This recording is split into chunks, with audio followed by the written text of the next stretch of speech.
I want to reiterate again our outrage and grief over the deaths of 8 women in Atlanta yesterday, including, we hear, 4 of Korean descent. We stand with the Korean community and everyone united against violence and hate. This trip, as has been noted, is the first by any member of President Biden's cabinet overseas. And it's no accident that Secretary Austin and I came here.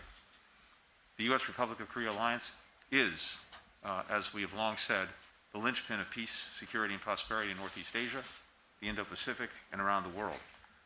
But we came here not only to reaffirm that fact and to reaffirm our alliance, but to build on it. And that is exactly what we've been doing. We just witnessed, as the minister said, the initialing of an agreement in principle on the text of the Special Measures Agreement. And this is the result of very diligent efforts by both sides to arrive at a fair and equitable agreement. It will strengthen our alliance. It will strengthen our shared defense.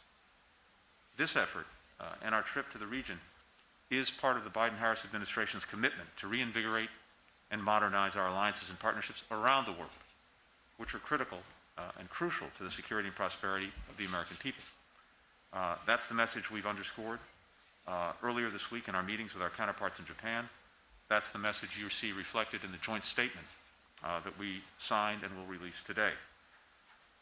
Our renewed engagement will put us on firmer footing to address a series of shared security challenges in the region and beyond, including the threat posed by North Korea. President Biden plans to complete a North Korea policy review in the weeks ahead in close coordination and consultation with the Republic of Korea, with Japan, with other key partners, including reviewing pressure options and the potential for future diplomacy.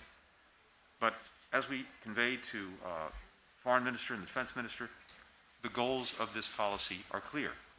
We are committed to the denuclearization of North Korea, reducing the broader threat the DPRK poses to the United States and our allies, and improving the lives of all Koreans, including the people of North Korea, who continue to suffer widespread and systematic abuses at the hands of their repressive government.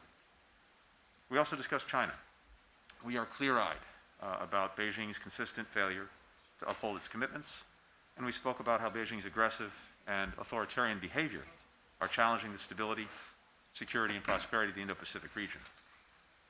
Beijing's actions make forging a common approach among our allies all the more important at a time when we're seeing a rollback of democracy and human rights around the world, including in Burma, where the military is attempting to overturn the results of a democratic election by brutally repressing peaceful protesters. It is more important than ever that we stand together for the values, for the interests that unite us. And we covered a range of challenges that transcend borders, including cybersecurity, health security, climate change. At the time this alliance was forged, many of these threats were not even on the horizon, but they certainly are now, and we're determined to work together, particularly through trilateral cooperation among the United States, South Korea, and Japan, to meet them. While our diplomacy and security ties are ironclad, I think it's also very clear that the U.S.-ROK relationship goes even deeper than that. It's rooted in mutual trust, in shared values, deeply intertwined economic interests, and of course, and maybe most important, generations of family and community ties and having one another's back in the most difficult times. That's what we saw in the early days of the pandemic when the Republic of Korea donated 2 million face masks to our country to help us fill a critical shortfall. 500,000 of those masks went to our Department of Veterans Affairs, which means that some Americans who 70 years earlier had fought side by side with Koreans found themselves protected from a deadly virus thanks to the masks donated by the Republic of Korea today.